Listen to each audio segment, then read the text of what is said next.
As of the latest update from Colombia's own Forensic Institute, 202 bodies have now been formally received and confirmed following the earthquake that struck the western part of the country on the 10th of August. Other tallies from local authorities in the hardest hit regions have put the number as high as 254. Nearly 2,600 people have been injured, and while the government's official count puts the missing at 195, civilian-run tracking databases built by families searching for loved ones suggest the true number could be closer to 4,000. This is now, by multiple measures, the deadliest earthquake to strike Colombia since the catastrophic Armenia earthquake of 1999, more than a quarter century ago, and Bloomberg has confirmed it as the strongest tremor to hit the country in 47 years. This is the story of exactly what happened when a magnitude 7.4 earthquake tore through Colombia's coffee-growing heartlands. D. Why the death toll climbed the way it did over the following days. How this event compares to the disaster that reshaped Colombian earthquake policy a generation ago, and what is actually happening on the ground right now as rescue crews race against time. No hype, no exaggeration, just what has actually been confirmed. Drop a comment and tell me if you have any connection to Colombia or know anyone affected by this earthquake, because the scale of what happened here deserves real attention, not just a passing headline. I read every one of these. If you want grounded disaster coverage built on confirmed reporting instead of recycled panic, subscribe. It is free. An A-like helps this reach people who need an accurate picture of what actually happened. Let us go for 5,000 likes on this one. Thank you. Now, let us get into it.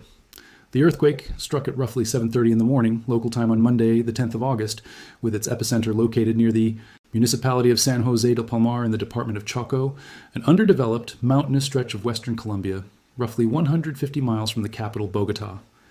The United States Geological Survey measured the quake at magnitude 7.4, and Colombia's own Geological Service recorded its depth at approximately 103 kilometers, more than 60 miles beneath the surface, describing it as the largest seismic event recorded within the country so far this century. The shaking was felt strongly, not only across much of Colombia, but in parts of neighboring Ecuador and Panama as well, and it triggered evacuations as far away as Bogotá itself, despite the capital sitting well outside the earthquake's immediate impact zone. The damage unfolded across an unusually wide stretch of the country, rather than concentrating in a single city, which is a large part of why the death toll climbed as steadily and painfully as it did over the following days. In Pereira, one of the hardest hit cities with a population of more than 500,000 people, at least 65 buildings collapsed, including sections of Maricaña International Airport, where 3 people were killed. Electricity across much of the city went out entirely, forcing residents to spend the first night navigating blacked-out streets by torchlight, some sleeping outside for fear of aftershocks, or because their homes had simply become unsafe to enter. In Manizales, all part of the historic Cathedral Basilica of Our Lady of the Rosary collapsed, along with dozens of other structures across the city. In Armenia, the same region devastated by the 1999 earthquake, the control tower and runway at El Aden International Airport were damaged alongside dozens of collapsed and damaged buildings. In Cali, Colombia's third largest city, at least 20 large buildings came down, among them sections of a hospital's pediatric and neonatal wards, and a fire broke out at a jail in the nearby port city of Buenaventura, killing 4 people. In Quibdó, closest to the epicenter itself, at least 8 people were killed and dozens more injured as structures collapsed across the city. The human stories emerging from the wreckage capture the scale of this event better than any single casualty figure can. A social media influencer named Jose Gallego had just landed at Pereira's airport and was recording live video when the shaking began, later describing crossing the city on foot for 2 hours past scenes he called devastating, with injured, bleeding residents screaming and unable to reach family members because phone signal had gone down across the region. A housewife in Pereira named Gloria Geraldo described watching her entire neighborhood collapse around her, telling a reporter that since the earthquake struck, residents have simply been left wondering what will become of their lives. Rescue workers in multiple cities formed human chains, passing buckets of rubble by hand, while listening for tapping sounds or cries from beneath collapsed concrete. And by Tuesday, Colombia's Geological Service had recorded more than 70 aftershocks across the affected region, complicating rescue efforts and keeping already traumatized residents on edge. This earthquake landed at an especially difficult moment for Colombia's government specifically, adding a genuine political dimension to the disaster response that is worth understanding.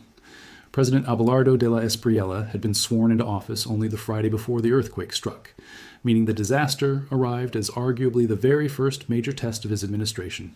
Just days into his term, de la Espriella announced he was personally leading the emergency response, traveling to the affected coffee region to oversee relief efforts directly and announcing economic relief measures for affected families during his tour. International support arrived quickly, with leaders across the United States, South America, Europe, and the Middle East pledging assistance, and foreign aid has continued arriving in the days since as Colombia's own emergency infrastructure has struggled to keep pace with the scale of destruction. Colombia's response has also been complicated by conditions that existed long before the earthquake struck. The detail aid organizations working in the region have specifically flagged as shaping how this disaster is actually playing out on the ground.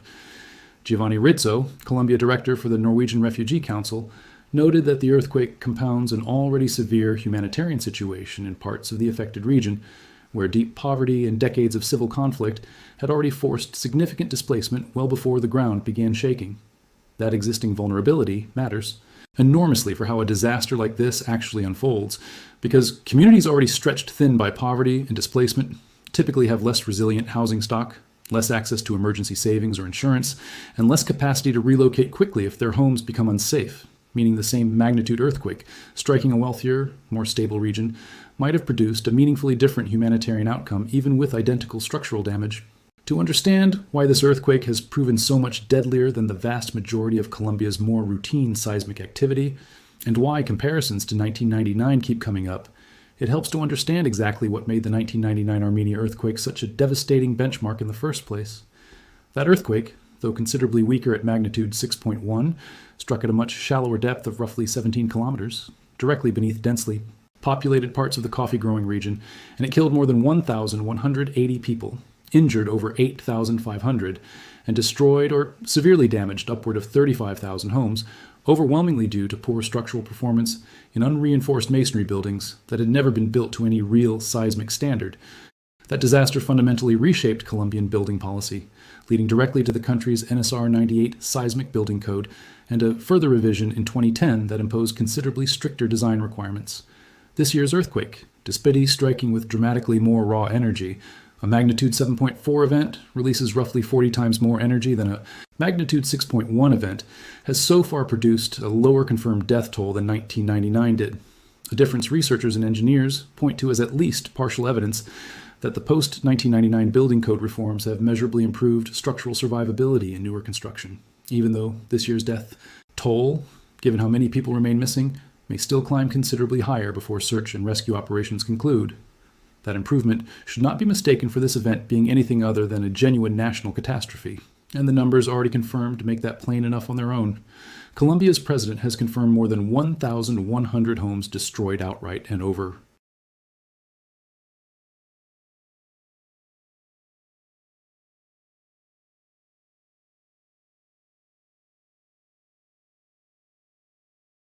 genuinely difficult reality search and rescue teams are grappling with.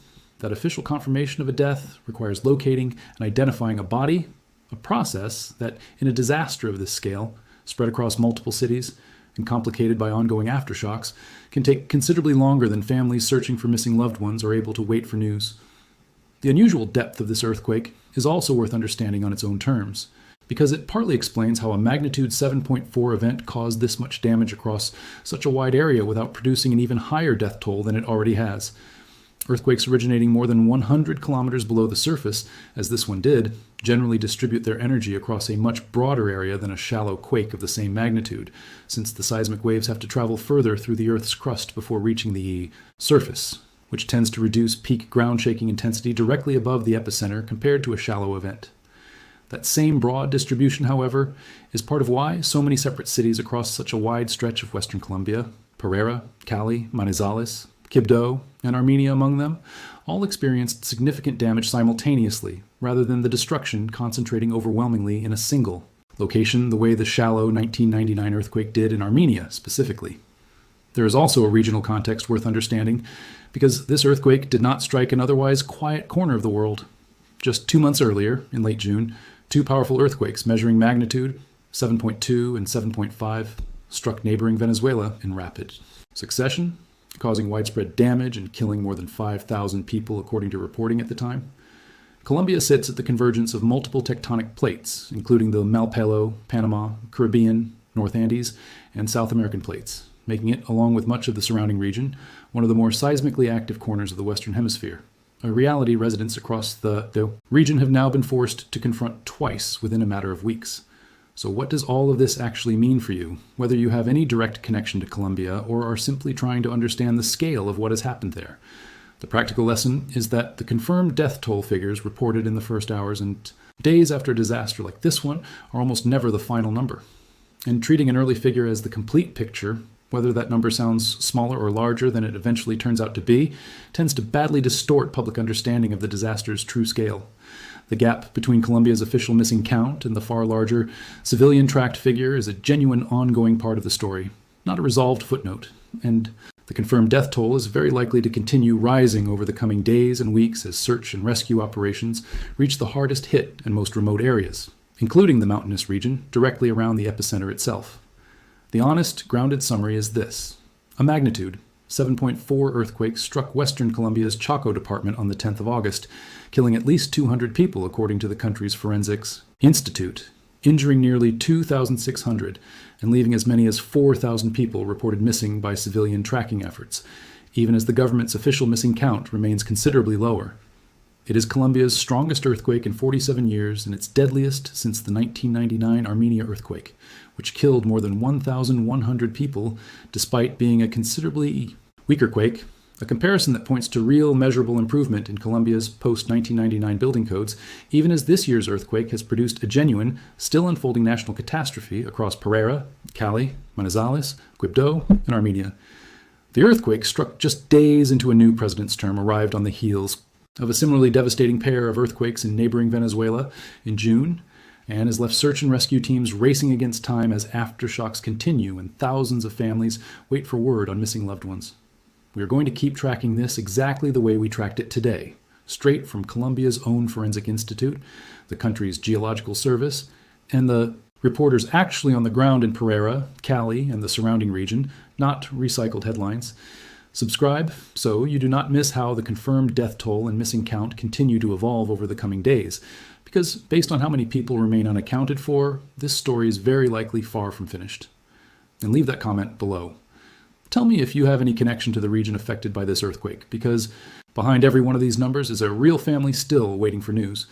Because behind every one of these figures is a housewife in Pereira, wondering what becomes of a life rebuilt from rubble, a rescue worker in Cali who pulled a survivor out nearly 30 hours after the ground stopped shaking, and a country barely a week into a new presidency, now facing one of the defining tests of its recent history. 5,000 likes on this one. Let us go. See you in the next one.